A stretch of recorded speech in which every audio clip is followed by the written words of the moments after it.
Saya sudah di warning, jangan ganggu Gibran. Saya sampai kaget loh, 3 kali diulang. Sontak video Koni Rahakundini Bakri yang membuat pengakuan jika dirinya diancam untuk tidak mengganggu Gibran Rakabuming mendadak menjadi viral.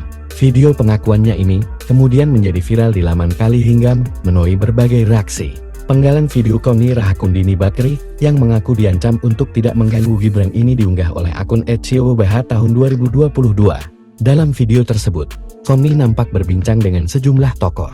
Ia mengaku pernah mendapat intimidasi dan ancaman agar dirinya tidak mengganggu putra sulung Jokowi tersebut. Ketika ditanya mengenai dari mana ancaman ini berasal, Koni Rahakundini Bakri menyebut jika sosok tersebut berasal dari orang terdekat keluarga Jokowi. Pasti gak ada yang tahu, seorang Koni Rahakundini Bakri bisa diintimidasi. Kartini, saya mau cerita, bukan curhat ya ini, mohon maaf.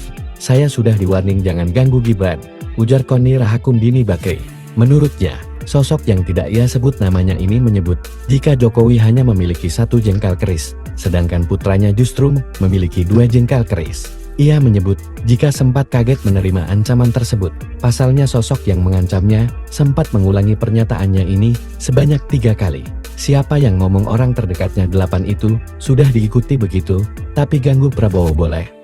Kalimat berikutnya yang seksi, karena kalau Jokowi sebagai orang Solo punya keris sepanjang sejengkal, Gibran kerisnya 2 jengkal.